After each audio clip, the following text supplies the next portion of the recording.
네, 뉴스업 먼저 대구 산불 소식부터 알아보겠습니다. 지난달 28일 시작돼 23시간 만에 꺼졌던 대구 함지박 산불이 되살아나면서 밤샘 진화 작업이 이어졌습니다. 날이 밝으면서 본격적인 공중 진화도 재개됐는데요. 현장 취재기자 연결해서 상황 자세히 알아보겠습니다. 이윤재 기자. 네, 대구 북구 함지산 산불 현장에 나와 있습니다. 네, 지금도 불이 계속되고 있다고요? 그렇습니다. 조금 전인 오전 7시 기준 이곳 함지산에 남아있는 화산의 길이는 500m 정도입니다. 제가 3시간쯤 전에 이곳에 도착했는데 그때까지만 해도 제 뒤로 보이는 이 산 곳곳에서 연기가 피어오르는 모습을 확인할 수 있었습니다. 다만 지금 제 뒤로 볼 수 있는 것처럼 연기가 피어오르는 모습은 거의 볼 수 없는 상황입니다.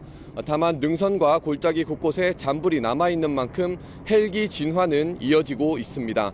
산림당국은 오늘 이곳 함지산에 헬기 42대를 투입했습니다.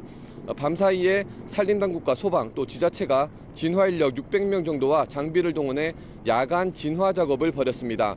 다행히 밤에는 바람이 거의 불지 않아 불길이 크게 확산하지는 않았습니다. 다만 말씀드린 것처럼 여전히 산 능선과 골짜기 곳곳에서 잔불이 남아있는 상황입니다.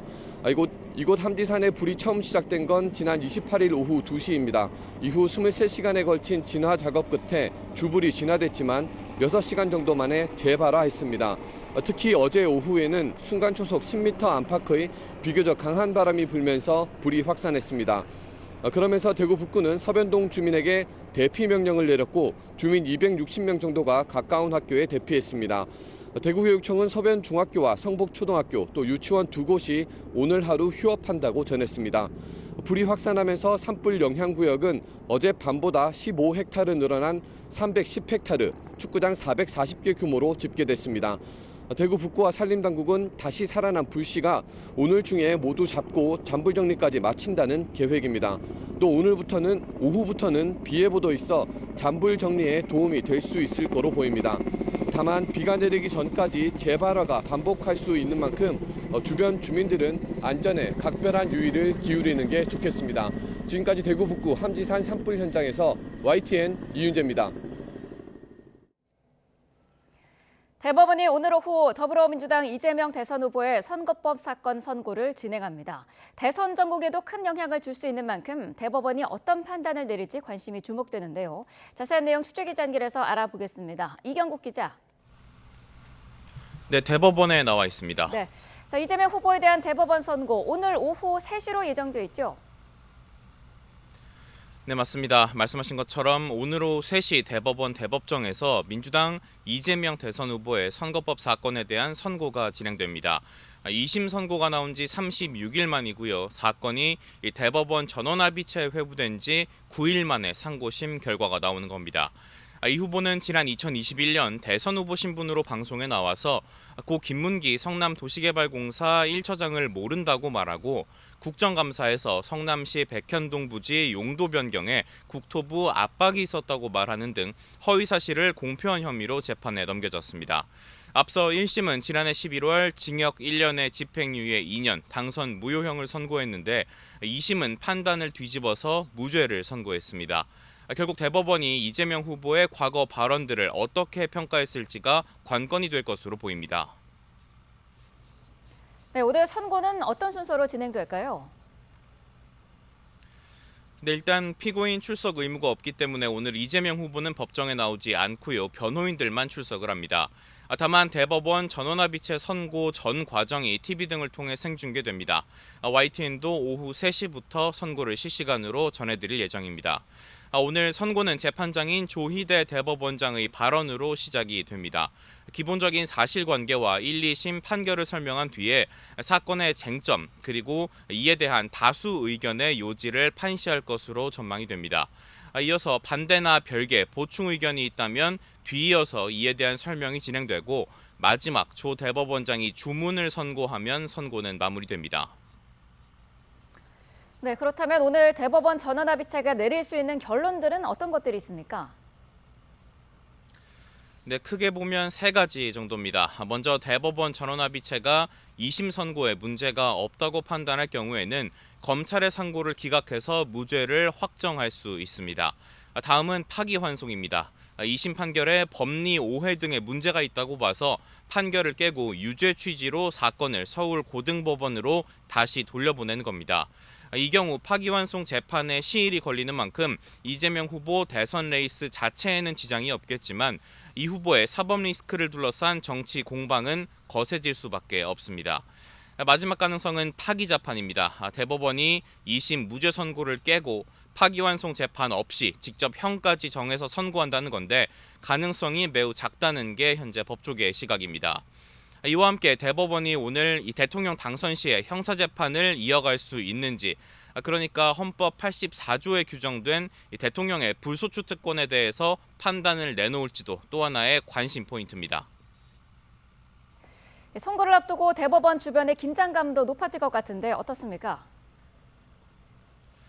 네, 일단 선고 당일인 만큼 대법원 부근에서는 여러 집회 시위가 이어질 것으로 예상이 됩니다.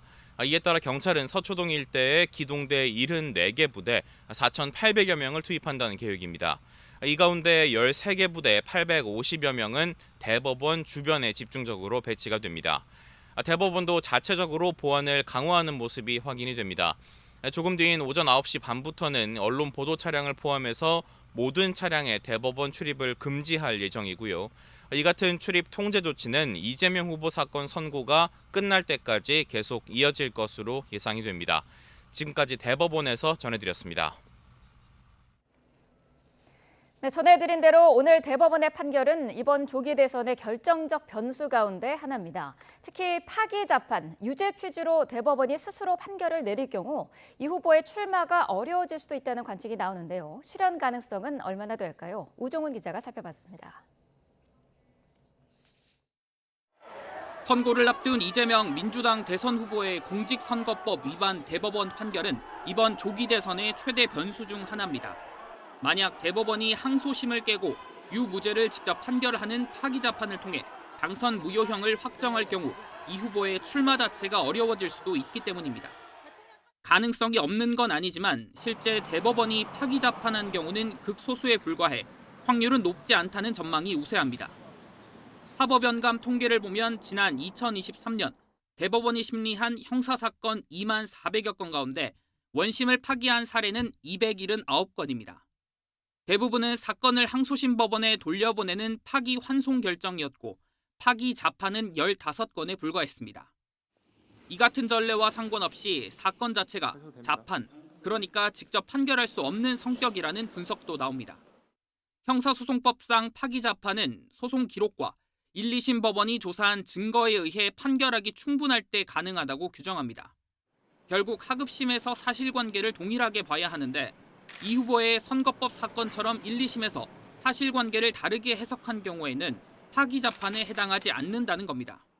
일반적으로 공직선거법에 있어서는 파기 재판 사례가 거의 없어요. 파기 재판 가능성은 거의 없을 가능성이 크고 만에 하나 파기 재판에서 형을 정한다고 한다면 이제 정치적으로 엄청 논란이 될 거예요. 파기 재판을 제외하면 남은 경우의 수는 무죄를 확정하는 상고 기각 혹은 유죄 취지의 파기 환송입니다. 다만 파기 환송의 경우 다시 고법 판단을 거쳐야 하는 만큼 대선 전까지 최종 결론이 나오기는 어려울 전망입니다. YTN 우종훈입니다. 한덕수 대통령 권한대행이 오늘 오후 대선 출마를 위해 공직에서 사퇴할 것으로 보입니다. 안보 행보를 끝으로 대국민 담화에도 나설 것으로 알려졌는데 대선 출마 선언은 내일로 전망됩니다. 신윤정 기자가 보도합니다. 한덕수 대통령 권한대행은 트럼프 2기 행정부 출범 뒤 장관급으로는 처음 방한한 존 펠란 미국 해군성 장관을 접견했습니다. 한 대행은 한국은 미국 조선업 재건을 지원할 수 있는 최적의 파트너라며 한미동맹의 지속적인 발전을 강조했습니다. 조선 분야 협력을 지렛대로 삼아 미국과 진행 중인 통상협상을 풀어나가겠다는 뜻으로 보입니다. 한 대행은 오늘 오전 안보 관련 장관급 회의를 주재할 것으로 알려졌는데 이 일정을 끝으로 사퇴할 것으로 전망됩니다. 정부와 구 여권 관계자들 사이에서는 한 대행이 대선 출마 결심을 굳힌 만큼 사퇴를 더 미룰 수 없다는 반응이 전해졌습니다. 출마 선언은 사퇴 다음 날인 내일이 될 것으로 보이는데 대국민 메시지 발표도 검토 중인 것으로 전해졌습니다. 정치권의 극한 대립이 경제와 사회 발전의 발목을 잡는 데 대한 문제점을 지적하며 국민 통합을 이루기 위한 비전이 담길 전망입니다. 현장이 변화하고 여러분이 체감할 수 있도록 결과 중심으로 규제 혁신을 끊임없이 추진해 나갈 것입니다. 구체적으로 임기 단축과 연계한 분권형 개헌 추진, 진영을 아우르는 거국내각 구성 등이 포함될 가능성이 제기됩니다. 한대행이 사퇴를 선언할 경우 최상목 경제부총리가 다시 대행직을 물려받아 한 달 정도 남은 대통령 선거 일정을 관리하게 됩니다. YTN 신윤정입니다. 국민의힘 최종 경선 후보로 나선 김문수, 한동훈 후보가 90분 동안 마지막 토론을 벌였습니다. 당원 표심을 의식한 듯 최대 쟁점이었던 탄핵과 계엄 관련 질의는 오가지 않았는데 한덕수 대통령 권한대행과의 단일화를 두곤 신경전이 펼쳐졌습니다. 김철희 기자가 보도합니다. 국민의힘 대선 경선 최종 후보 선출을 앞두고 이뤄진 마지막 토론회. 두 후보가 가장 극명하게 대비되는 거로 평가된 탄핵 관련 질문은 예상과 달리 토론 과정에서 언급되지 않았습니다. 투표권을 가진 당원을 자극하지 않겠다는 의도로 풀이되는데 대신 핵무장과 청년 공약 등 큰 이견이 없는 정책을 중심으로 질의가 이어졌습니다. 해외 주식 투자의 경우에 있어서 양도세를 5천만 원까지 면제하는 방안을 냈습니다. 그리고 가상자산의 세금 과세를 유예할 것이고요. 군 복무자들에게 사회에 나왔을 때 여러 부분에서 가산점을 주는 것이 국가를 위해서도 좋고. 한덕수 권한대행과의 단일화를 두곤 미묘한 신경전이 이어졌습니다. 두 사람 모두 한대행과의 단일화는 국민의힘 후보가 뽑힌 뒤에야 논의할 수 있다고 입을 모으면서도 후보가 된 다음에 우리의 승리를 위해서 누구와도 그리고 어떤 방식으로라도 협력할 것이라는 말씀을 드립니다. 우리 당 후보가 뽑힌 다음이라야지 뽑히기 전에 단일화를 논의할 수 없다고 봅니다. 김문수 후보 출마가 단일화를 위한 포석이란 일각의 지적을 부각하려는 듯 한동훈 후보는 날선 질문을 이어갔습니다. 후보님이 최종 후보가 되시면 그때 한덕수 총리에게 후보 자리를 양보하실 용의가 있으십니까? 양보를 한다 그럴 때는 명분이 있어야 되는데요. 어떤 명분으로 양보를 해야 된다는지 저는 그 질문 자체가 조금 납득이 안 갑니다. 토론회에선 또 국민연금 기금운용 방식과 근로기준법 확대 적용, 대기업 상대 검찰 수사의 적법성을 두고도 이견이 드러났습니다. 마지막 토론까지 마친 국민의힘, 오늘부터 이틀간 선거인단 투표와 국민 여론조사를 거친 뒤 3일 전당대회를 열어 최종 후보를 선출할 예정입니다. YTN 김철입니다. 어떻게 생각하십니까? 더불어민주당 이재명 대선 후보 선대위가 진짜 대한민국이라는 이름으로 첫 발을 뗐습니다. 보수 책사 윤여준 전 장관과 문재인 정부에서 활약한 정은경 전 질병관리청장, 그리고 노무현 정부의 강금실 전 법무부 장관 등 진영과 계파를 불문한 인사들이 포진했습니다. 이준혁 기자가 살펴봤습니다. 대선 출정식에서 민주당 이재명 후보가 강조하고 또 강조한 건 국민 통합입니다. 내란으로 인한 국난 극복의 분수령에서 퇴행과 파괴를 막고 희망으로 나아가게 할 유일한 동력은 바로 통합이라고 목소리를 높였습니다. 우리는 더 이상 지난 과거나 이념과 사상, 진영 이런 것들에 얽매여서 분열과 갈등을 반복할 여유도 시간도 없습니다. 실제 선대위원장급만 22명에 이르는 선대위 인선도 용광로를 방불케 했습니다.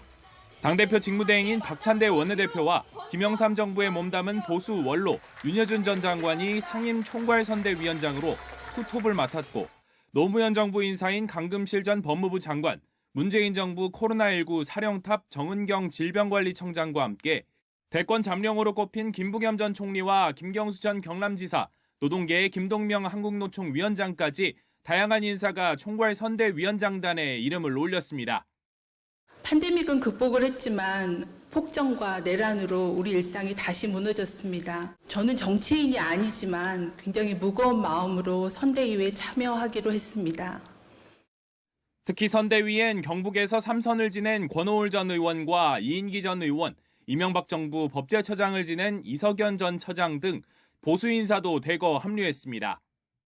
후보에게도 조언도 하고 또 혹시라도 여기서 벗어나면 미안합니다. 승소하겠습니다. 당내에서도 김두관, 박용진, 임종석 전 의원 등 비명계 인사들은 물론 우상호, 이춘석, 강훈식, 조승래, 박수현 등 개파세 곁은 인물들이 고루 배치됐습니다. 우리 대한민국이 정말 큰 대한민국으로 가기 위한 국민 통합을 실현하는 그런 선대위가 돼야 되겠다. 선대위 면면은 최대한 넓게 무엇보다 실력 중심으로 사람을 쓰겠다는 이재명 후보의 의중이 담겼다는 평가가 지배적입니다. 다만 이른바 올드보이가 많아 신선함이 떨어지고 방향성도 뚜렷하지 않다는 비판도 나옵니다. YTN 이준엽입니다. 네, 계속해서 정치권 상황 자세히 짚어보겠습니다. 이창근 국민의힘 하남을 당협위원장, 이동학 전 더불어민주당 최고위원과 함께하겠습니다. 어서 오십시오. 안녕하세요. 네. 자, 한덕수 권한대행 오늘 오후에 사퇴하고 출마 선언은 내일 할 것으로 보입니다. 대국민 담화도 발표를 할 것으로 보이는데 어떤 내용들이 담길까요?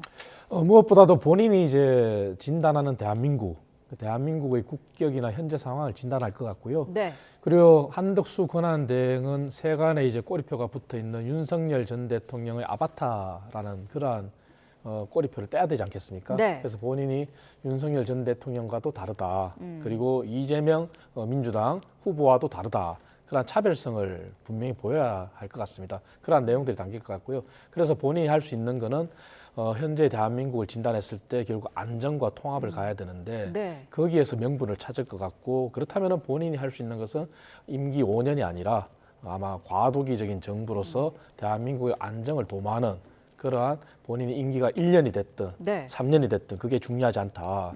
그래서 본인이 대한민국을 반석 위에 올려놓는 그 과도기적 역할을 하겠다. 그런 쪽에서 저는 명분을 찾지 않을까 그렇게 생각을 합니다. 네, 민주당을 비롯한 정치권에서도 비판의 목소리가 나오고 있는데 이런 비판을 잠재울 만한 대선에 출마할 수밖에 없는 어떤 설득력 있는 이유들이 담겨야 할 것 같거든요. 어떻습니까?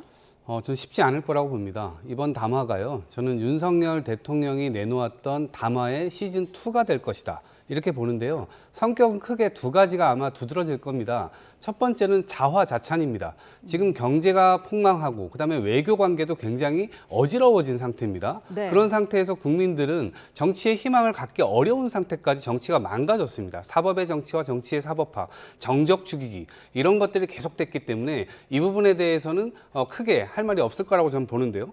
두 번째는 야당 폭거를 막자. 결국에는 반 이재명 전선에서 본인이 역할을 하겠다. 이제 이런 내용인데 본인 스스로가요. 총선 직후에 사의를 표명하지 않았습니까? 네. 그러다가 사의 표명을 했음에도 불구하고 다음 타자를 구하지를 못해가지고 임기가 지금 어거지로 뒤까지 늘어났고 그 뒤에 계엄의 강에 빠졌어요. 그리고 난 다음에 지금 거부권 계속 행사했고 이러면서 국정 자체가 굉장히 엉망이 된 측면이 있습니다. 그렇기 때문에 본인이 어떤 이야기를 하든지 간에 본인이 그 책임에 대해서 과연 국민들이 납득하겠는가 이런 부분 때문에 저는 쉽지 않을 거다 이렇게 봅니다. 네, 한대행이 근데 이낙연 새미래민주당 고문에게 만나자고 했다라는 언론 보도도 있는데요.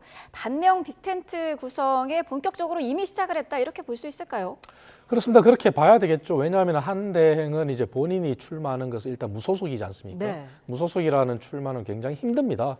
그래서 빅텐트라는 그러한 우산 아래 모든 이제 대한민국을 걱정하는 그러한 세력과 함께하면서 통합의 이미지를 보여줄 것 같고요. 네. 그래서 이제 정대철 국회 헌정회 회장도 나섰고 했지 않습니까? 그래서 소위 과거 김대중 전 대통령 시절의 동교동계가 모두 움직이는 그런 형태인데요. 그것뿐만 아니라 뭐 국민의힘 안에서도 뭐 물론 바람직한 건 아니지만 당 지도부도 나서서 그렇게 단일화에 시동을 걸고 있지 않습니까? 네. 그래서 그러한 부분은 이제 통합이라는 그런 명분하에 당연히 움직일 수밖에 없고요. 그래서 본인이 할 수 있는 것은 이재명 후보와 맞서는 그러한 후보다. 하지만 제가 늘 말씀드린 대로 그러한 모습이 단순한 플러스와 같은 정치공학적인 이미지면은 국민들로부터 지지를 받기 힘들 거예요. 네. 하지만 그렇게 빅텐트를 하면서 동시에 그 안에 비전과 미래, 전략이 담긴다면은 국민들이 납득을 할 수 있겠죠. 그래서 그거는 본인의 어떤 과제고 네. 그리고 본인의 숙제고 그런 거지만 어찌됐든 지금 빅텐트는 시작이 됐다. 그리고 본인의 출마가 초읽기에 나선 상황에서 무소속 후보로서 할 수 있는 부분도 당연히 통합을 메시지로 하는 그런 빅텐트가 첫 출발이 될 겁니다. 네. 가장 큰 숙제가 국민의힘 후보와의 단일화 문제인데 어제 국민의힘 그 경선 후보의 마지막 토론회에서 이 문제가 쟁점이 됐습니다. 한동훈 후보가 한 총리에게 후보 자리를 양보할 거냐 이렇게 물으니까 김문수 후보가 양보할 때는 명분이 있어야 한다 이렇게 대답을 했어요. 어떤 의미였다고 보시나요? 저는 사실 거기에 큰 의미를 둘 필요가 없다고 생각합니다. 국민의힘의 경선은 처음부터 한덕수 국무총리를 염두에 두고 나온 거 아니겠습니까? 지도부에서도 그런 이야기들을 했습니다. 네. 자당의 경선이 벌어지고 있음에도 자당 후보들의 경쟁력을 올려줄 생각보다는 오히려 밖에 있는 한덕수 총리가 훨씬 더 이제 경쟁력이 있을 것처럼 그렇게 이제 묘사를 했고 그렇기 때문에 자당의 이 경선 자체가 김이 다 빠지지 않았습니까? 김문수 후보 역시 본인 스스로의 어떤 힘, 자력으로 지금까지 왔다기보다는 여전히 윤석열 전 대통령의 힘이 작용하고 있는 겁니다. 1호 당원이기 때문에 그렇습니다. 그 1호 당원이 여기저기 지금 다 전화한다는 거 아닙니까? 그러다 보니 김문수 후보가 어떠한 생각을 갖던지 간에 아마 굉장히 많은 사람들이 당신이 단일화하지 않으면 우리는 여기서 다 빠지겠다. 이렇게 하는 순간 김문수 후보는 혼자가 됩니다. 그렇게 할 수도 없을 겁니다. 그리고 명분이라고 하는 건 결국에는 이 경선이 끝나고 난 뒤에 지지층에서 아마 분출이 될 겁니다. 그것이 지난 계엄 이후에 탄핵까지 오는 과정에서 국민의힘 상당수의 지지층이 아스팔트 구급파가 됐습니다. 그러면서 부정선거 음모론에 빠지기도 하고요. 그런 상황 속에서 결국 그 요청이 이제 분출할 것이기 때문에 김문수 후보 역시 이 부분을 당연히 염두에 두고 있을 것이라고 보고요. 네. 저는 사실 이 부분에서 확장이라든가 이런 것들을 하려면 그렇게 그냥 외부에 있는 후보를 데려다가 하는 게 아니라 윤석열 전 대통령의 출당, 사과와 반성 이런 부분들이 선행이 될 때 확장이 가능한 것이지 이런 것들을 아무것도 하지 않고 그냥 인위적으로 이 정치공학적으로만 한다? 그런 부분들은 오히려 국민의 심판이 대상이 될 뿐이다 이렇게 봅니다. 네, 김문수 후보는 사실 단일화 가능성을 후보들 중에는 가장 먼저 공개적으로 얘기하기도 했는데 명분이 있어야 한다. 이 부분은 어떻게 해석하고 계세요?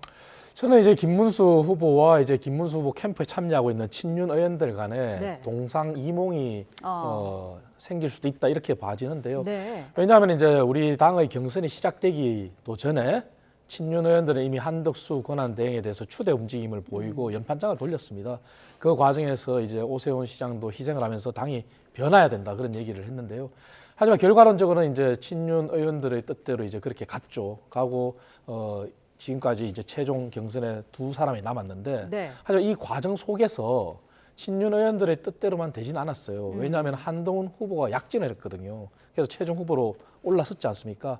그런 과정을 보면서 아마 김문수 후보도 참여하고 있는 친윤 의원들과는 다른 생각, 본인도 이제는 할 수 있다 이런 생각을 하는 것 같아요. 왜냐하면 어제 몇몇 중요한 워딩을 했습니다. 네. 국민의힘이 중심이 돼야 된다는 얘기를 했고요. 그리고 단일화 명분도 얘기했지만 당연히 당 지도부도 또 김문수 후보가 직접 비판도 했습니다. 바람직하지 않다.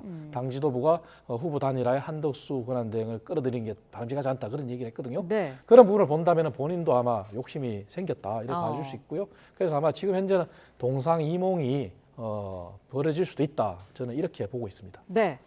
국민의힘에서 최종 후보가 결정이 되면은 어쨌든 한대행과의 단일화 과정은 거칠 것 같은데 한덕수 총리 측의 핵심 참모가 한동훈 캠프에 합류를 했더라고요. 이거는 단일화를 준비하는 그런 과정이다 이렇게 볼 수 있을까요? 제가 좀 확인을 해봤는데 그러니까 보통의 민정실장이 지금 간 거거든요. 네. 그러니까 참모 한 명이 갔다고 해서 실무자 한 명이 갔다고 해서 그것이 무슨 물밑 작업처럼 이야기하는 것 자체가 저는 난센스고요. 네. 사실은 대규모의 어떤 뭐 의원들이 좀 움직여야 그렇게 좀 볼 수 있지 않을까 싶은데 그런 움직임이 지금 전혀 없는 상태거든요. 네. 마치 물과 기름의 지금 대결입니다. 그렇기 때문에 저는 이것이 분당대회라고 얘기할 만큼 어느 한쪽에서 이기게 되면 과연 한쪽이 수용을 할 것인가? 저는 그것이 또 관전 포인트라고 봐요. 마치 방을 어지럽혀 놓고 엄마가 방 치우라고 하는데 이불 싹 덮어놓고 방 깨끗합니다. 이렇게 얘기하는 거랑 똑같은 거잖아요. 청소한 겁니까? 안 한 겁니까? 여전히 그 문제에 지금 직결되어 있는 겁니다. 한동훈 후보의 경우는 결국 계속해서 지금 탄핵의 강을 건너자, 우리가 이것에 대해서 사과 반성을 하자, 또 한때는 출당 얘기까지도 했습니다. 그런데 반대에서는 지금 계엄을 옹호하고 오히려 부정선거론 같은 것들에 대해서 이 윤석열 대통령과 인식을 같이 하는 그런 흐름도 막 나옵니다. 네. 그런 식의 태도 변화가 있지 않으면 저는 결국 이 부분들은 굉장히 좀 어려워질 것이다, 이렇게 예측을 해봅니다. 네, 어제 토론회 내용을 한 가지 더 짚어보면은 최대 쟁점이었던 탄핵 관련 내용은 언급이 아예 안 됐더라고요. 당원들의 표심을 의식한 거다, 이런 분석이 있던데요.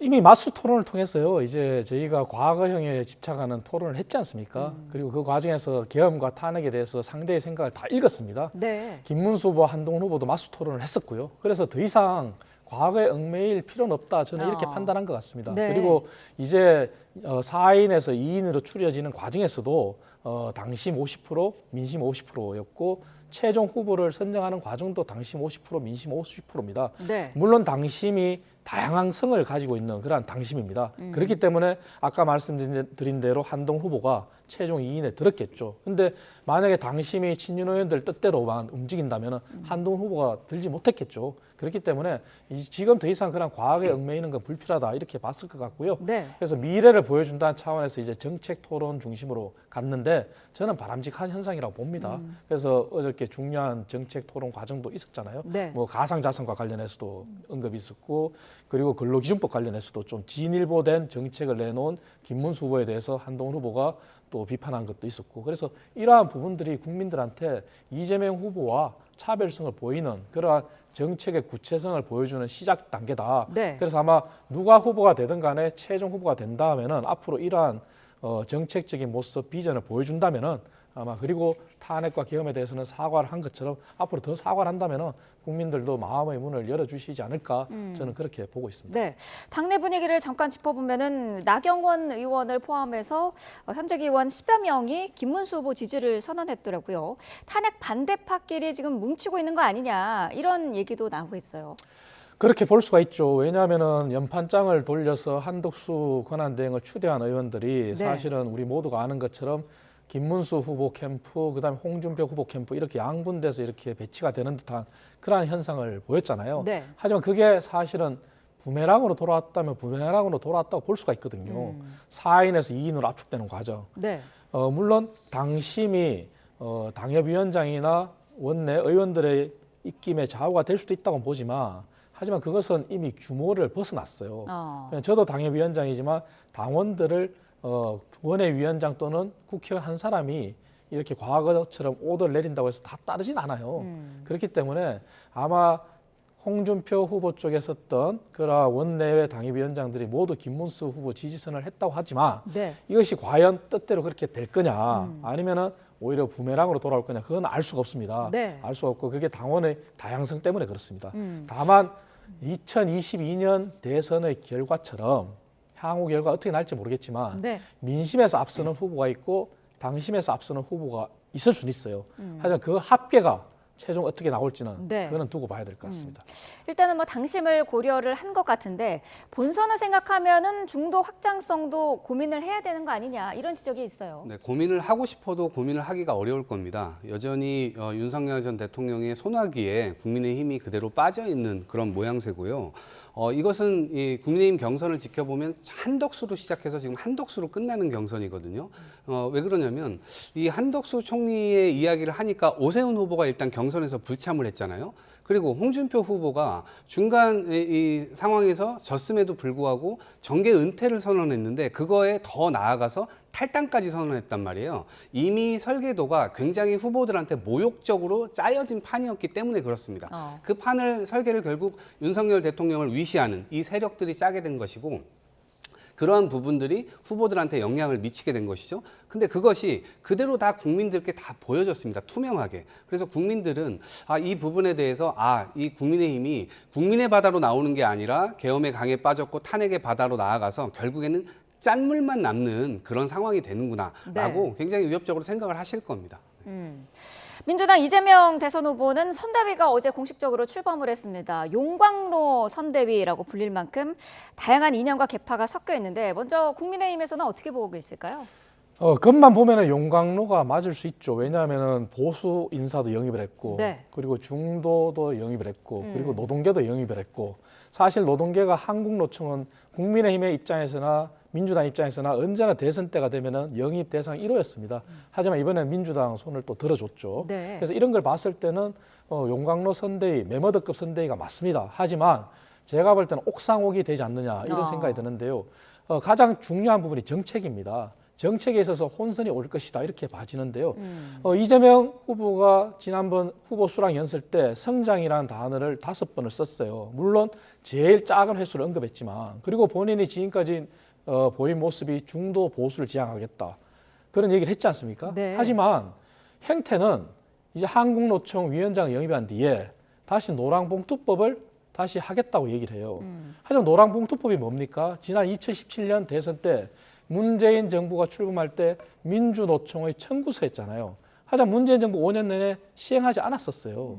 하지만 윤석열 정부 들어와서 노랑봉투법 그걸 시행해가지고 윤석열 전 대통령뿐만 아니라 우리 당에서 그냥 거부권 행사할 수밖에 없는 그런 거지 않습니까? 네. 그 노랑봉투법은 결국은 기업을 옥죄는 법이거든요. 기업에 너무나 많은 책임을 전가하는 법이고, 그래서 문재인 정부 때도 하지 않았던 건데 이제 이재명 후보가 대통령도 되기 전인데 벌써 노랑봉투법을 시행하겠다. 이것은 또다시 한국노총의 청구서가 되는 겁니다. 그래서 이 한 단면만 보더라도 정책이 과연 이재명 후보가 성장을 얘기하는 방향에서 제대로 갈 수 있을까? 네. 오히려 혼선이 빚어지지 않을까? 저는 그런 우려를 하고 있습니다. 네, 여러 얘기를 듣는 건 좋습니다만은 내부에서 의견 취합이 제대로 되겠느냐, 정치적 혼선이 올 수도 있다 이렇게 지적을 해주셨는데 어떤 의견이실까요? 저는 이것이 이제 굉장히 넓은 좌우를 막론하고 그다음에 젊은 사람, 뭐 어르신들까지 다 이제 모였잖아요. 네. 이것이 국정 운영의 일정 부분의 모습을 좀 보여주고 있는 것이 아닌가 싶습니다. 그동안 사법의 정치와 정치의 사법화로 대화와 타협이라는 것 자체가 완전히 사라졌습니다. 좌우 진영 이 논리로 인해서 이런 부분들에 대해서 뭔가 잘못했어도 잘못하지 않았다. 이것을 그냥 서로 감싸주는 데만 이 정치가 매몰돼 있었단 말입니다. 그래서 그런 것에 대해서 국민들은 실제로 정치가 뭔가를 결정하고 해결해주는 역할을 하기를 기대를 하는데 윤석열 정부 들어서 그런 것들이 완전히 오히려 말살됐기 때문에 이런 부분들을 일단 복원하자라고 하는 취지가 있는 것이고요. 네. 저는 앞으로도 이제 이번에 이제 1차가 발표가 됐던 것이고 2차, 3차 발표되는 그 과정에서 그러한 모습들을 훨씬 더 잘 보여주고 이재명 후보가 그동안 보여줬던 유연함 이런 것들을 통해서 국정 운영을 진짜 국민 다수파를 위해서 한번 일해보겠다라고 하는 네. 일념으로 보입니다.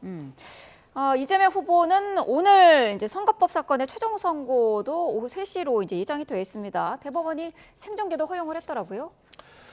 세 가지 이제 길이 있지 않습니까? 네. 대법원의 판단이 상고를 기각할 거냐, 아니면 파기와 환송을 할 거냐, 아니면 파기 자판할 거냐 그런 부분인데 이제 대체적인 시각은 파기 자판이 힘들 것이다. 그간의 사례도 없었고 네. 그리고 1심에서는 징역형이 나왔지만 2심에서는 무죄가 난 선거이기 때문에 너무나 대비되지 않습니까? 그래서 파기 환송을 할지 아니면 상고 기각할지 둘 중에 하나인데요.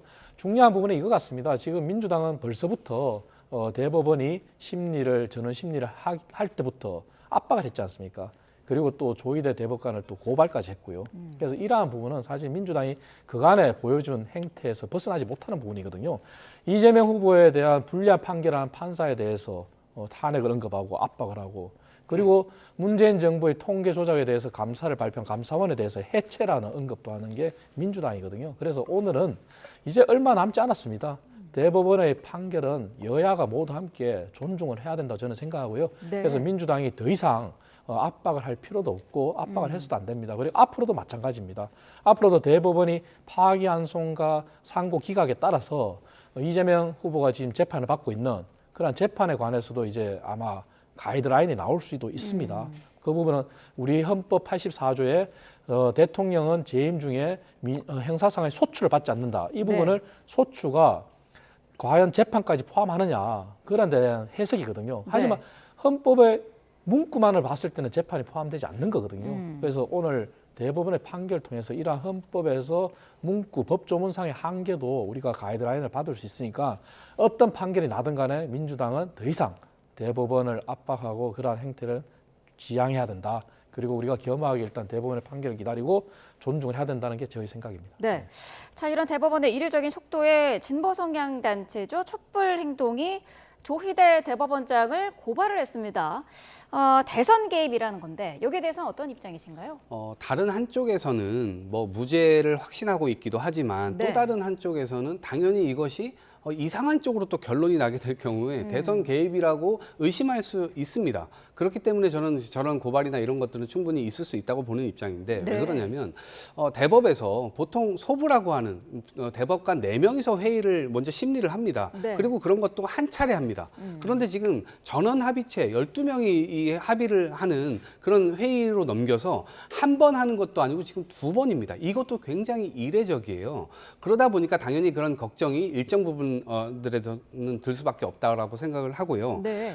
그리고 대법원이 이렇게까지 민감하게 움직이는 것은 저는 사법부의 신뢰가 완전히 바닥에 떨어졌기 때문이라고 보거든요. 지기현 판사의 경우는 지금 어쨌든 윤석열 전 대통령을 그동안 70년 동안 누구에게도 적용되지 않았던 거를 적용해서 사실상의 이 탈옥을 시켜준 겁니다. 그렇기 때문에 그런 비판을 하고 있는 것이고요. 또 하나는 이재명 대표의 이 선거법 관련돼서는 이것은 처음부터 정치적 기소였기 때문에 이 부분을 아니 그동안 검찰은 저쪽은 용서해주고 이쪽은 현미경으로 들이대서 완전히 이제 이 압수수색을 찰투철미하게 하면서 괴롭히는 형태로 법을 활용을 했거든요. 그런데 사법부에서 판사마저 이렇게 하네? 이런 의구심이 이제 들 수밖에 없는 겁니다. 네. 그리고 그동안 이 선거법과 관련돼서는 헌법 소원도 많았어요. 그렇기 때문에 저는 대법에서 좀 괜찮은 판례를 정확하게 좀 만들어서 더 이상 이런 것들로 설왕설래하지 않도록 정확하게 책임을 지고 이것을 끝내야 된다라고 이제 보고 있고요. 그런 측면에서 볼 때 저는 어쨌든 이례적으로 이걸 서두르는 것은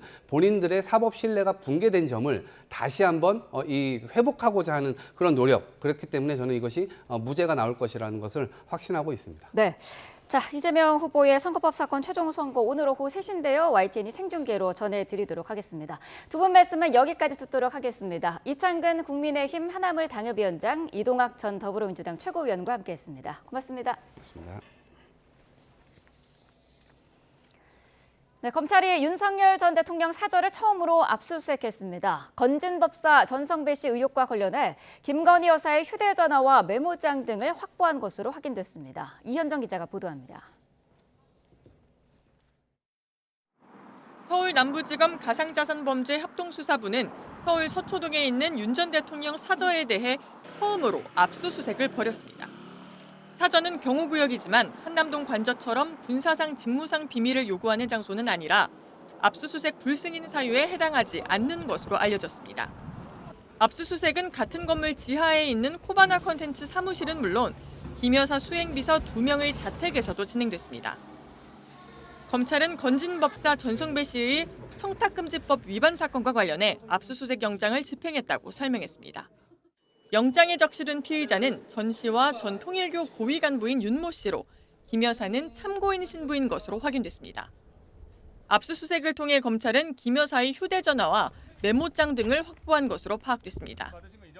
검찰은 전 씨가 윤 전 대통령 부부와의 친분을 앞세워 공천이나 각종 이권에 개입한 것은 아닌지 수사하고 있습니다. 특히 전 통일교 고위 간부 윤모 씨가 전 씨에게 김건희 여사 선물용으로 수천만 원 상당의 다이아몬드 목걸이를 건넨 정황을 포착해 수사하고 있는데 실제로 이 목걸이가 김 여사에게 전달됐는지 조사하고 있습니다.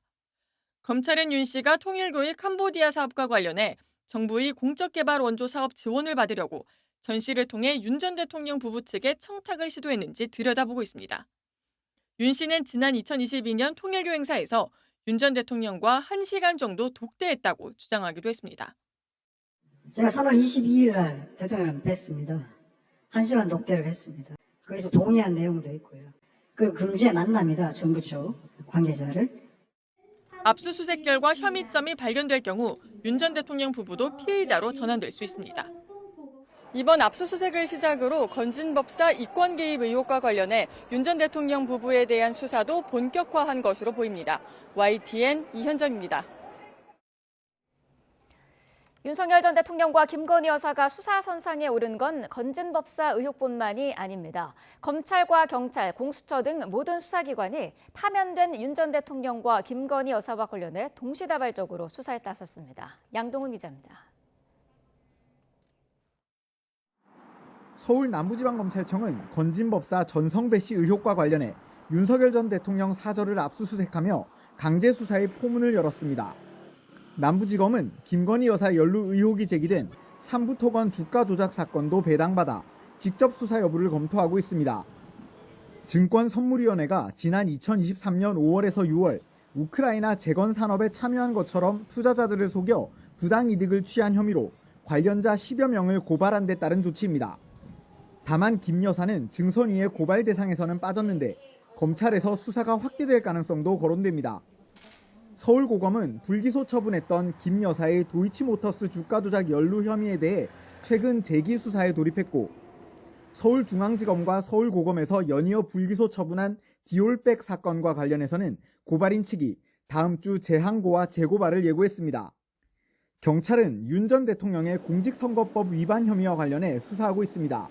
윤 전 대통령은 서울 강남구 가로수길에 선거관리위원회에 신고하지 않은 대선 캠프를 운영한 혐의로 지난해 11월 고발됐는데 경찰은 가로수길 캠프가 차려진 화랑의 소유주 남매를 소환 조사하며 수사에 속도를 내고 있습니다. 또 서초동에 또 다른 비밀 캠프가 있었고 건진법사 전성배 씨가 이곳과 관련돼 있다는 의혹도 불거졌습니다. 고위공직자범죄수사처도 내란 사건에 집중하느라 진척이 없었던 최상병 순직 사건을 다시 꺼냈습니다. 임성근 전 해병대 1사단장 휴대전화를 포렌식하며 본격 수사를 재개했는데 사건 처리 과정에서 윤 전 대통령이나 대통령실이 외압을 행사했다는 의혹을 본격적으로 들여다볼 방침인 것으로 전해졌습니다. 파면되면서 불소추 특권이 사라진 윤 전 대통령 관련 의혹에 대해 검찰과 경찰, 공수처 등 모든 수사기관이 본격 수사에 나서고 있습니다. YTN 양동훈입니다.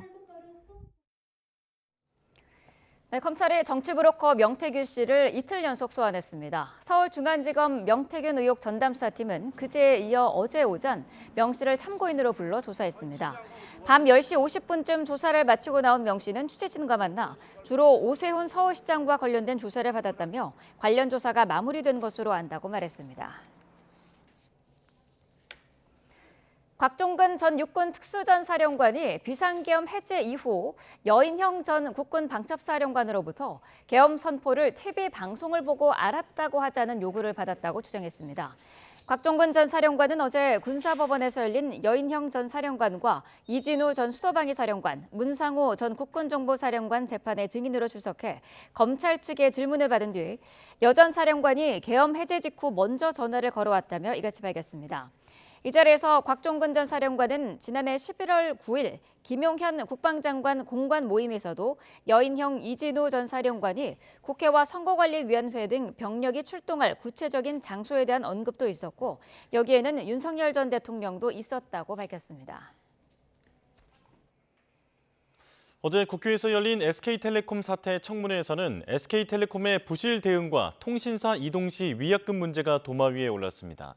과방 위원들이 최태원 SK그룹 회장을 청문회 증인으로 채택했지만 최 회장은 치과 치료 후 휴식을 이유로 나오지 않았는데요. 출석이 불발되자 과방위는 오는 8일 SKT 단독 청문회를 다시 개최하기로 했습니다. 황혜경 기자입니다. 해킹 사태로 물의를 빚고 있는 SK텔레콤 유영상 대표가 다시 한번 고개를 숙였습니다. 국민들은 너무 힘들어하고 있어요. 유영상 사장님, 지금 일어나셔서 국민들한테 정중하게 사과하실 생각 있으십니까? 예, 국민 여러분께 그 초기 저희 대응에 있어서 미숙한 점이 많았던 점을 다시 한번 사과드립니다. 이번 해킹 사고는 통신 역사상 최악의 해킹이라는 데 동의한다면서 5월 말까지 600만 개, 6월 말까지 추가로 500만 개로 확보해 유심 무상 교체를 이어가겠다고 밝혔습니다. 다만 유심 보호 서비스 가입만으로도 충분히 정보 보호가 가능하다면서 최태원 회장도 유심을 교체하지 않았다고 강조했습니다. 최태원 회장님과 최창원 의장 두 분은 유심 보호 서비스를 가입하셨고 유심 교체를 하지 않은 것으로 확인되었고요. 하지만 이번 해킹 사태로 통신사를 변경하려는 가입자에게 위약금을 면제해야 하는 것 아니냐는 질의에는 즉답을 피했습니다. 그 SKT의 기책 사유이기 때문에 위약금을 면제해줘야겠죠. 불안해서 유심을 갈아 끼우고 있다도 유심도 갈아다 주지 않고 그런데 소비자는 꼼짝없이 번호 이동도 못합니까? 최대한 저희가 보호 조치를 실시하고 최대한 보호 조치란 말로 넘어갈 사안 같습니까 이게? 과방위원들은 위약금 면제와 관련한 책임 있는 답변을 요구하며 최태원 회장을 청문회 증인으로 채택했지만 최 회장은 끝내 참석하지 않았습니다. 최태원 회장이 불출석하겠다고 연락이 왔습니다. 치과 치료를 해서 휴식이 필요하답니다. 최태원 회장을 출석시켜 주십시오. 딱 떨어지는 내부 규칙이 있는데도 답을 못하고 질질 끄는 것은 결정권자가 아니기 때문인 것으로 봅니다. 국회 과방위는 오는 8일 SKT 해킹 사태 관련 단독 청문회를 열고 최태원 회장을 다시 증인으로 부르기로 했습니다. YTN 황혜경입니다. SKT로부터 유심 정보 해킹 사건 수사 의뢰를 받아 내사를 이어오던 경찰이 정식 수사에 착수했습니다. 사이버 수사 전문 인력 중심으로 전담 수사팀을 꾸렸는데 해킹 경로를 확인해 배후를 쫓겠다는 방침입니다. 정현우 기자의 보도입니다.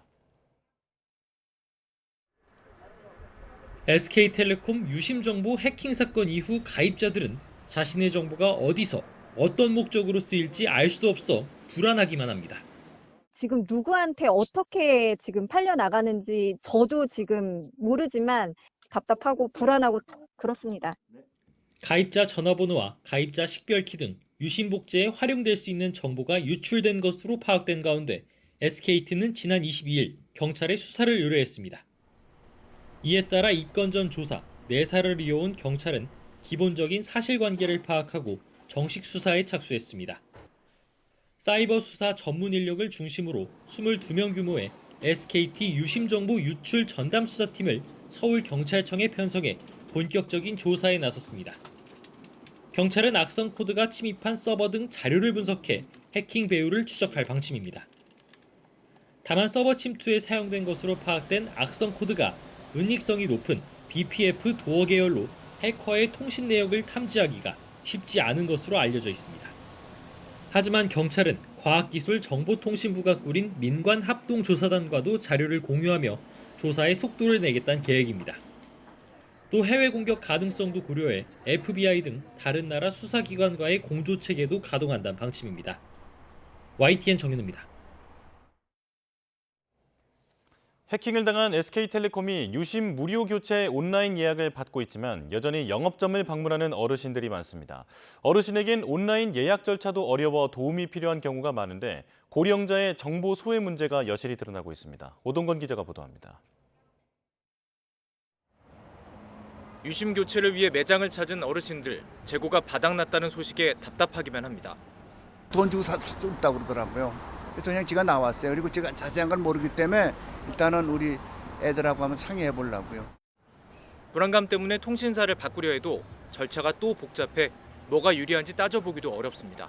나이 먹은 사람이 물어보면 좀 차갑고 이게 갈아타는 게 유리하냐고 모르겠어요. 유심 교체 예약, 보호 서비스 가입이 모두 온라인을 중심으로 이루어지며 고령자가 관련 정보에서 소외되고 있습니다. 어르신들은 답답한 마음에 일단 매장을 찾지만 대리점도 당장 유심 재고가 없어 도울 방법이 없습니다. 저도 직접 유심을 좀 바꿔야 되는데 현장에 와봤습니다. 유심 재고가 있어야 변경이 가능한데 이렇게 완전히 유심 재고가 소진됐습니다. 유심 교체 속도는 더디기만 합니다. 무상 교체 첫날 23만 명이 유심을 바꿨지만 시간이 갈수록 수치가 떨어지며 물량 부족 상황을 여실히 보여주고 있습니다. 이미 6월까지 예약이 꽉 찬 매장까지 등장하며 예약이 느린 어르신의 유심 교체는 더 늦어질 수밖에 없습니다. 유심칩이 대량으로 풀리기 전까지 고령자를 보호할 특단의 대책이 필요한 상황. 그래서 디지털 취약계층에 대해서는 별도로 저희가 전화를 해서 해드리고 있고요. 고령층의 불안감과 불편함이 시간이 갈수록 커지는 만큼 발빠른 대처가 필요해 보입니다. YTN 오동건입니다. 한국과 일본 정부가 관세 협상 성과로 선거운동을 하려 한다. 스콧 베센트 미국 재무장관의 발언이 파장을 불러일으키고 있습니다. 우선 백악관 기자회견에서 나온 베센트 장관의 발언을 보겠습니다. 한국과의 협상 윤곽이 점차 드러나고 있다. 한국, 일본 등은 선거 전에 무역 협상의 틀을 완성하고 그 성과로 선거 운동을 하려 한다는 점을 알게 됐다라고 말했는데 이 말대로라면 미국과 협상은 차기 정부가 최종 결정하게 될 것이라던 우리 정부 입장과는 크게 배치됩니다. 정부는 새벽 1시 급히 설명 자료를 내고 강하게 부인했는데요. 이어서 협상 당사자들이 직접 국회에 출석해 반박하기도 했습니다. 최상목 경제부총리는 트럼프 취임 100일을 홍보하는 국내용 발언으로 추정한다고 말했고, 안덕근 산업통상자원부 장관 역시 대선 전까지 결론을 낸다는 것은 생각해 본 적이 없다고 선을 그었습니다. 이번 베센트 장관의 발언은 하필 한덕수 대통령 권한대행의 대선 출마 전망과 맞물리며 민주당의 집중포화를 맞고 있습니다. 민주당은 한 권한대행이 대선 출마의 발판으로 국익을 가져다 바치려고 했음이 확인됐다고 비난했고, 이재명 민주당 대선 후보도 공직자로서 최소한의 책임을 져버리지 말기를 바란다고 쓴소리를 던졌죠. 일각에선 베센트 장관의 발언이 수세에 몰린 트럼프 정부가 협상 성과를 내기 위한 압박용 메시지라는 분석도 있습니다.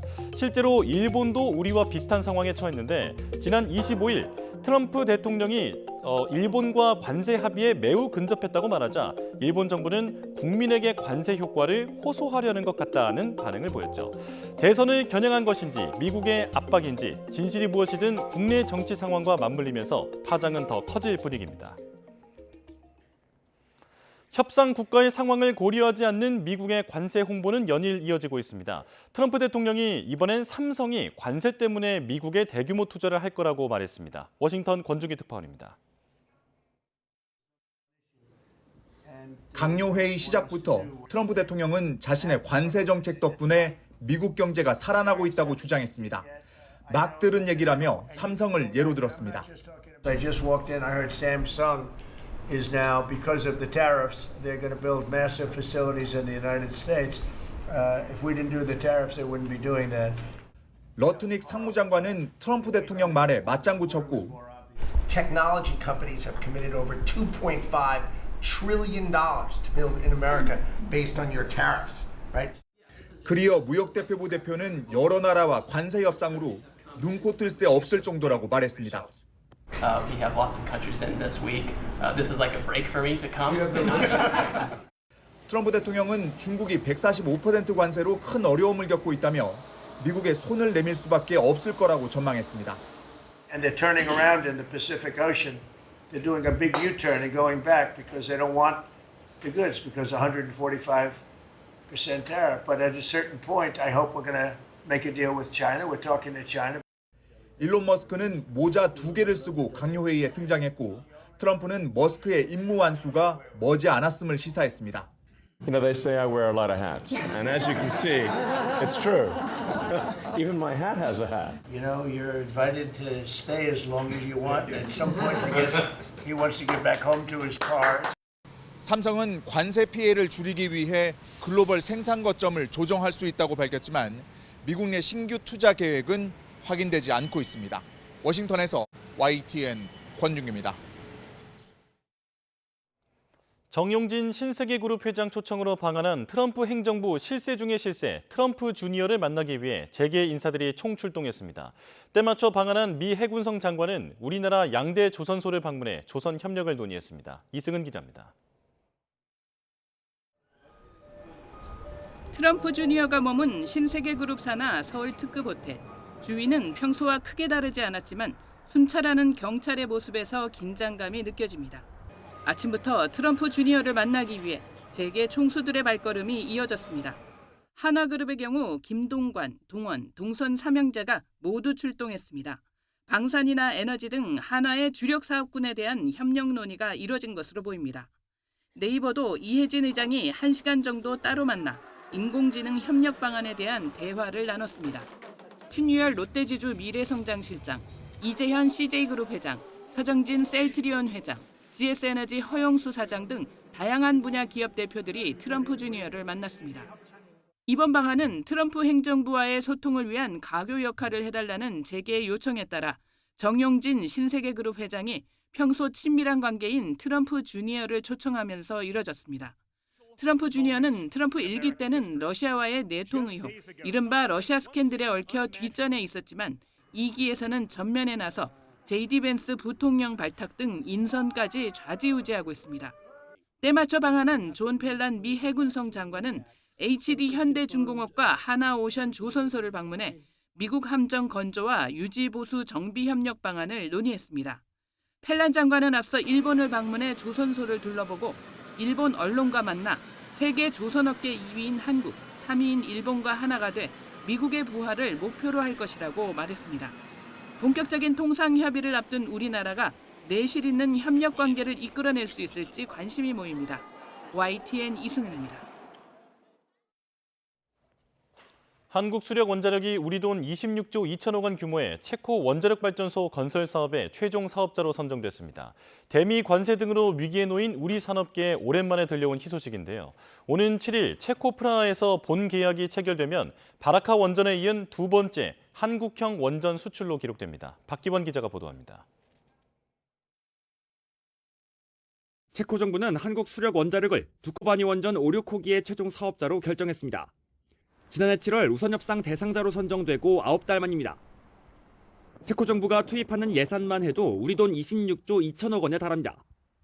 현지 시간 7일 수도 프라하에서 한수원과 체코 측 발주사가 본계약에 서명하면 2009년 바라카 원전에 이어 한국의 두 번째 원전 수출 성과로 기록됩니다. 한수원과 우리 기업들이 힘을 합친 팀 코리아가 무수한 고비를 넘고 거머쥔 쾌거입니다. 미국 웨스팅하우스와의 지식재산권 논란을 합의로 풀어냈고 최대 경쟁자였던 프랑스의 이의 제기도 넘어서면서 체코 정부의 선택이 틀리지 않았다는 걸 증명했습니다.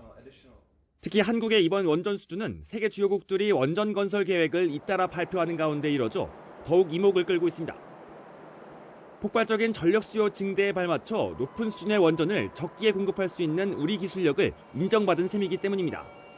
프랑스는 핀란드 또 자국 프라망빌에다가 건설하는 원전을 지금 13년 지연을 시켰고요. 반면에 우리는 이제 UAE에서 어떤 온타임 온버짓으로 건설을 할 수 있었고 마찬가지로 이번 체코에서도 이번 계약 체결로 한수원은 체코 정부가 검토하는 테물린 원전 2기 건설이 확정되면 또다시 우선 협상 자격을 얻게 됩니다. 체코 원전 수주가 유럽을 넘어 전 세계로 우리 원전 시장을 확대하는 마중물이 될 수 있을지 주목됩니다. YTN 박규환입니다. 정부가 지원하는 장애인 활동 지원사가 심한 지적장애가 있는 여성을 4년 동안 돌보면서 상습적으로 확대한 정황이 확인이 됐습니다. 억지로 음식을 먹이고 머리를 도구로 때리는 등 충격적인 장면이 CCTV에 고스란히 담겼습니다. 이상권 기자의 단독 보도입니다. 중년 여성이 젊은 여성의 얼굴을 잡더니 음식을 억지로 먹입니다. 거부 반응을 보이자 손바닥으로 얼굴을 수차례 때립니다. 다른 날은 피해자 몸에 밥상을 바짝 붙여놓고는 아예 움직이지도 못하게 합니다. 구역질까지 하는데도 입에 숟가락을 밀어넣고 음식을 뱉자 폭행이 또 이어집니다. 막아보려 애쓰지만 헛수고 밥을 다 먹인 뒤에는 효자손을 들어 머리를 수차례 내려칩니다. 발로 얼굴을 때리고 머리카락을 잡아당긴 뒤 얼굴에 베개를 덮고 온몸으로 누르기도 합니다. 폭행을 당한 사람은 심한 지적장애로 의사소통이 어려운 20대 여성. 가해자는 평일에 2시간씩 피해자를 4년 동안 돌봐온 장애인 활동보호사 50대 A씨입니다. 폭행 사실은 가족들이 설치한 CCTV 영상을 확인하는 과정에서 드러났습니다. CCTV를 설치한 지 한 달도 채 안 됐지만 학대 장면은 수십 차례 포착됐습니다. 피해자 가족은 가해자가 자신도 장애를 가진 아이들을 키우니 걱정하지 말라고도 했다며 울분을 터뜨립니다. 진짜 좀 많이 열받더라고요. 짜증나고. 단순히 진짜 이 짧은 기간만 그랬던 게 아니고 솔직히 CCTV 있다는 것도 어느 정도 인지를 했던 부분이고 없었을 때는 어떻게 했을까라는 그게 좀 크죠. 활동 지원사가 소속돼 있던 기관은 사과와 함께 현장 조사와 교육 강화 등 재발 방지책을 마련했다며 다시는 이런 일이 발생하지 않게 하겠다고 약속했습니다. 일어나지 않아야 될 일이 일어난 데에 대해서 다시 한번 사죄의 말씀을 드리고 또 2차 가해가 생기지 않도록 하는 데 만전을 기해서 A씨는 YTN과의 통화에서 자신이 잘못했다면서도 장난을 친 것이라며 일부 학대 행위는 부인했습니다. 피해자 가족은 지난달 15일 가해활동 지원사를 폭행 혐의로 경찰에 고발했습니다. YTN 이상곤입니다.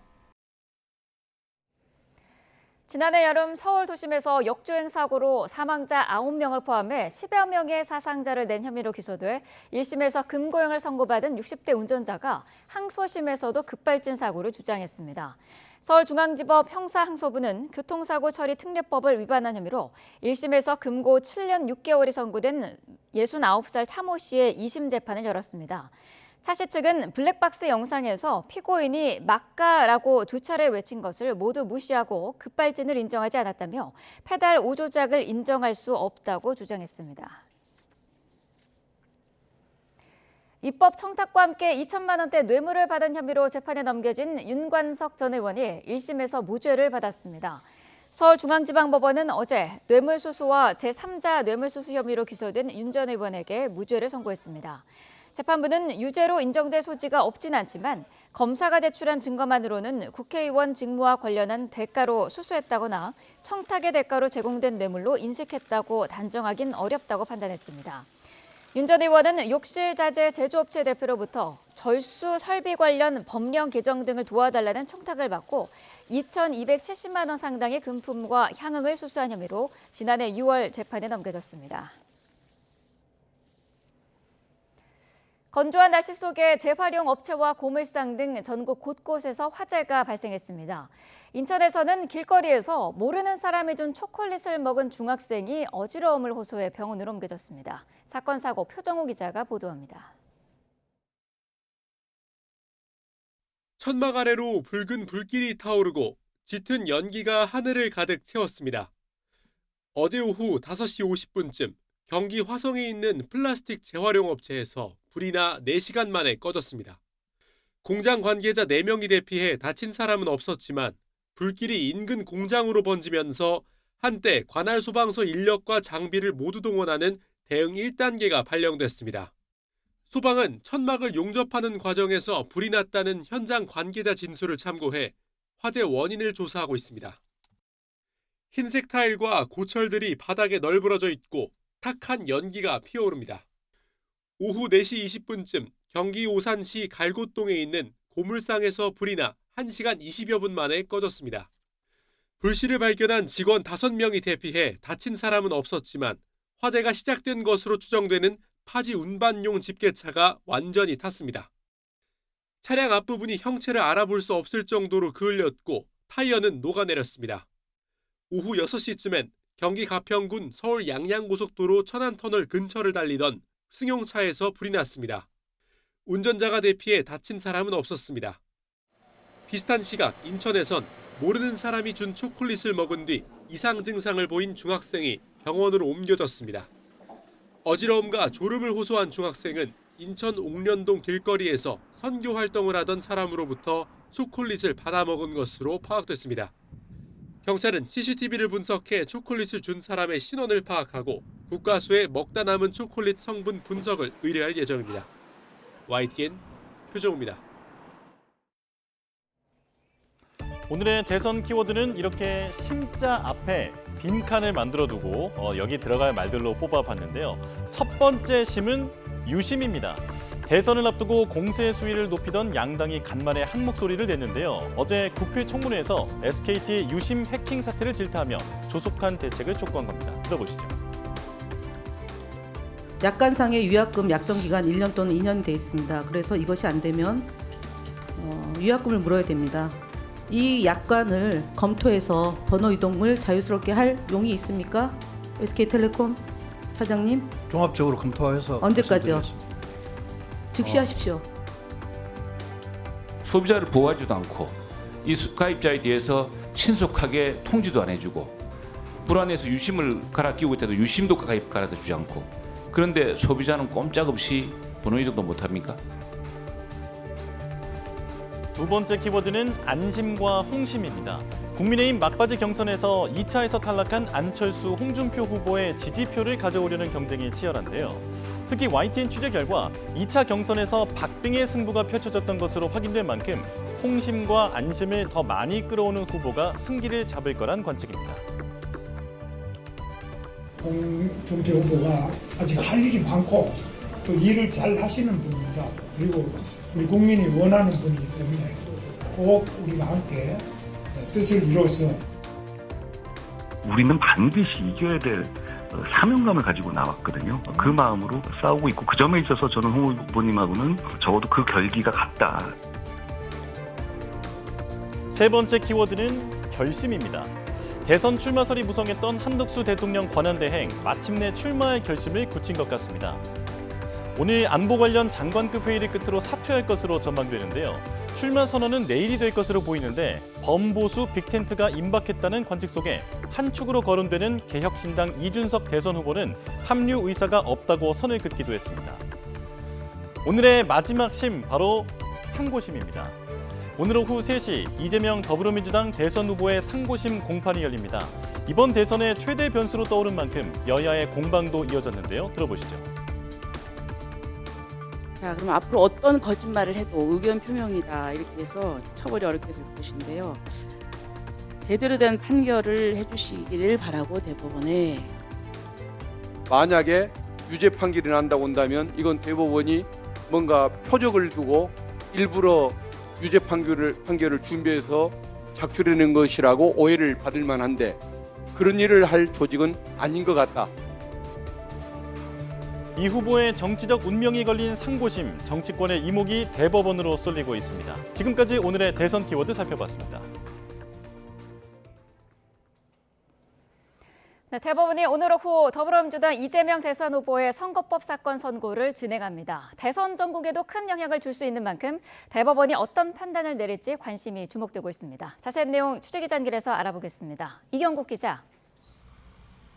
네, 대법원에 나와 있습니다. 네, 자, 이 후보에 대한 대법원 선고가 오늘 오후 3시에 진행될 예정이죠? 네, 맞습니다. 오늘 오후 3시 제 뒤로 보이는 대법원 대법정에서 민주당 이재명 대선 후보 선거법 사건에 대한 선고가 진행이 됩니다. 2심 선고가 나온 지 36일 만이고요. 사건이 전원합의체 회부된 지 9일 만에 상고심 결과가 나오는 겁니다. 이 후보는 지난 2021년 대선 후보 신분으로 방송에 나와서 고 김문기 성남도시개발공사 1처장을 모른다고 말하고 국정감사에서 성남시 백현동 부지 용도 변경 과정에 국토부에 압박이 있었다고 말하는 등 허위 사실을 공표했다는 혐의로 재판에 넘겨졌습니다. 1심은 지난해 11월 징역 1년에 집행유예 2년의 당선 무효형을 선고했지만 2심은 판단을 뒤집어서 이 후보에게 무죄를 선고한 바 있습니다. 결국 대법원이 이재명 후보의 과거 발언들을 어떻게 평가했을지가 관건이 될 것으로 보입니다. 네, 오늘 선고는 어떤 순서로 진행될까요? 네, 일단 피고인 출석 의무가 없기 때문에 오늘 이재명 후보는 법정에 나오지 않고요. 일부 변호인들만 출석할 예정입니다.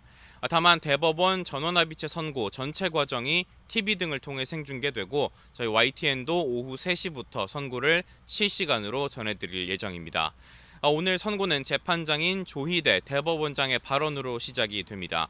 기본적인 사실관계와 1, 2심 판결을 설명한 뒤에 사건의 쟁점 그리고 이에 대한 다수 의견의 요지를 먼저 판시할 전망입니다. 반대나 별개 보충 의견이 있다면 뒤이어서 이에 대한 설명이 진행되고 마지막으로 조 대법원장이 주문을 선고하면 재판은 마무리됩니다. 네, 그렇다면 오늘 대법원 전원합의체가 내릴 수 있는 결론들은 어떤 것들이 있습니까? 네, 크게 보면 3가지 정도로 정리할 수 있습니다. 먼저 대법원 전원합의체가 2심 선고에 문제가 없다고 볼 경우 검찰의 상고를 기각해서 무죄를 확정할 수가 있습니다. 다음은 파기환송입니다. 2심 판결에 법리 오해 등의 문제가 있다고 판결을 깨고 유죄 취지로 사건을 서울 고등법원으로 다시 돌려보내는 겁니다. 이 경우에 파기환송 재판에 시일이 걸리는 만큼 이 후보의 대선 레이스 자체에는 지장이 없겠지만 이 후보의 사법 리스크를 둘러싼 정치 공방이 거세질 수밖에 없습니다. 마지막 가능성은 파기자판입니다. 대법원이 2심의 무죄 선고를 깨고 파기환송심 없이 직접 형까지 정해서 선고하는 건데 가능성이 매우 작다는 게 현재 법조계의 시각입니다. 이와 함께 대법원이 오늘 대통령 당선 시 형사재판을 이어갈 수 있는지, 그러니까 헌법 84조에 규정된 대통령의 불소추 특권에 대한 판단을 내놓을지도 또 하나의 관심 포인트가 될 것으로 보입니다. 네, 선고를 앞둔 대법원 주변 상황도 전해주시죠. 네, 아무래도 선고 당일인 만큼 대법원 부근에서 여러 집회 시위가 열릴 것으로 예상이 됩니다. 이에 따라 경찰은 서초동 일대에 기동대 74개 부대 4,800여 명을 투입한다는 계획입니다. 특히 이 가운데 13개 부대 850여 명은 대법원 주변에 집중적으로 배치가 됩니다. 대법원도 자체적으로 보안을 강화하는 모습입니다. 조금 뒤인 오전 9시 반부터 언론 보도 차량을 포함해서 모든 차량의 출입이 금지될 예정이고요. 이 같은 출입 통제 조치는 이재명 후보 사건 선고가 끝날 때까지 계속 유지될 것으로 보입니다. 지금까지 대법원에서 전해드렸습니다. 경제 속보입니다. 미국의 관세 충격 속에도 지난달 우리나라 전체 수출이 3% 넘게 증가한 것으로 나타났습니다. 관세청은 지난달 수출이 582억 달러로 지난해 같은 달보다 3.7% 늘었다고 밝혔습니다. 다만 실제로 일한 날짜인 조업 일수를 고려한 하루 평균 수출은 1년 전보다 0.7% 줄었습니다. 수입은 533억 달러로 2.7% 줄었고 이로써 무역 수지는 49억 달러 흑자를 기록했습니다. 우리나라 수출은 올해 1월 한 차례 꺾인 뒤 반등해 석 달 연속 증가세를 이어가고 있습니다. 남한강을 가로지르는 여주 남한강 출렁다리가 오늘 새롭게 개통됐습니다. 출렁다리를 배경으로 여주 도자기 축제도 함께 열려 볼거리와 즐길거리가 더욱 풍성한데요. 현장에 YTN 이슈 리포터가 나가 있습니다. 서지연 리포터. 네, 여주 남한강 출렁다리에 나와 있습니다. 네, 출렁다리가 방금 막 개통됐다고요? 네, 그렇습니다. 지금 제대로 탁 트인 남한강 풍경이 보이시나요? 저는 방금 막 개통된 출렁다리 위에 올라와 있습니다. 이 남한강 주변 곳곳을 한눈에 담을 수 있는 수변 경관이 정말 장관인데요. 시민들은 다리가 오전 9시에 개통되자마자 설레는 마음으로 다리 위 첫 발을 내디디고 있습니다. 여주 남한강 출렁다리는 남한강을 가로지르는 국내 최초의 출렁다리인데요. 총 길이 515m, 30여 미터 높이에 이르는 다리에 오르면 잔잔한 봄강물 위로 숲에 반쯤 가려진 실륵사의 모습이 마치 그림 같은 풍경을 선사합니다. 다리 바닥에는 불투명한 유리를 밟으면 투명하게 변하는 미디어 글라스가 설치돼 있어 아찔한 긴장감도 함께 느낄 수 있는데요. 사계절 내내 남한강의 풍경을 품을 이 출렁다리는 여주의 대표적인 관광 명소로 자리 잡을 전망입니다. 오늘 개통된 남한강 출렁다리를 배경으로 제37회 여주 도자기 축제도 함께 열렸습니다. 2025 여주관광 원년회의 선포와 함께 열린 이번 축제는 오늘부터 오는 11일까지 열흘간 이어지는데요. 전통 도자 제작 퍼포먼스와 1300도의 장작 가마를 활용한 도자 굿기 등 천년의 역사를 자랑하는 여주 도자기의 멋과 흥을 즐길 수 있습니다. 오늘 오후 5시에 진행되는 개막식에서는 수상 멀티미디어 드론쇼와 에어쇼, 미디어 파사드 등 다채로운 볼거리도 펼쳐질 예정입니다. 네, 역사와 문화, 자연이 어우러진 이곳에서 출렁다리도 걷고 도자기도 즐겨보시면 어떨까요? 지금까지 여주 남한강 출렁다리에서 YTN 서지연입니다. 끝으로 날씨 소식입니다. 앞으로 점차 전국에 비가 확대되겠습니다. 건조함을 해소해줄 단비가 되겠지만 강풍을 동반해 요란하게 쏟아지겠는데요. 자세한 내용은 기상캐스터 연결해 알아보겠습니다. 고은재 캐스터. 네, 상암동 야외 스튜디오에 나와 있습니다. 네, 서울에도 비가 시작됐다고요? 네, 그렇습니다. 서울에는 약 1시간 전부터 오락가락 비가 내리기 시작했고요. 하늘이 무척 어두운 가운데 이따금씩 천둥 소리도 들리고 있습니다. 앞으로 이 비는 수도권 등 중서부를 시작으로 점차 전국으로 확대되겠는데요. 이 단비와 함께 서쪽 지방에 내려져 있던 건조특보는 조금 전 모두 해제가 됐고 이 산불 걱정도 잠시나마 덜 수 있겠습니다. 다만 비 소식이 가장 절실했던 이 동해안과 경북 지역에 내리는 양은 5에서 10mm 정도로 많지는 않겠습니다. 이 자세한 레이더 화면부터 살펴보면 서해상의 비구름이 내륙으로 유입이 되고 있습니다. 앞으로는 붉은색으로 발달한 비구름대가 유입되면서 중부 서해안부터 점차 빗줄기가 굵어질 것으로 보이는데요. 기다리던 비 소식이지만 벼락과 돌풍 또 우박을 동반해서 요란하게 올 수 있겠고요. 시간당 10에서 20mm 안팎으로 봄비답지 않게 강하게 쏟아지기도 하겠습니다.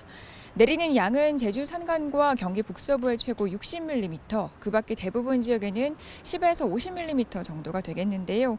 다만 동해안과 대구 경북 지역은 5에서 10mm에 그치겠습니다. 이미 서해안에는 강풍특보가, 서해상과 동해 중부상에는 풍랑특보가 내려졌고요. 오늘 그 밖에 전국에서도 초속 15m 이상, 해안과 산간에서는 초속 20m 이상의 비바람이 몰아치겠습니다. 이 강풍과 함께 오늘 서울 한낮 기온이 18도로 아침과 큰 차이 없겠고요. 그 밖의 지역도 광주 20도, 대구 24도로 어제 같은 고온 현상은 없겠습니다. 오늘 내리는 비는 저녁에 서쪽 지방부터 그치기 시작해서 밤이면 모두 잦아들겠습니다. 다만 이번 연휴 내내 건조한 강풍이 불거나 비바람에 쌀쌀한 날씨가 하루 이틀씩 번갈아서 나타날 전망입니다. 이 징검다리 연휴의 첫날부터 전국에 비바람이 강하게 불겠습니다. 이동하실 때는 교통안전에 각별히 주의해 주셔야겠고요. 또 항공기나 여객선 이용하신다면 결항이나 지연 여부도 잘 확인해 주셔야겠습니다. 지금까지 서울 상암동에서 YTN 고은재입니다. 네, 뉴스원 목요일 순서 마칩니다. 내일 다시 뵙겠습니다. 고맙습니다.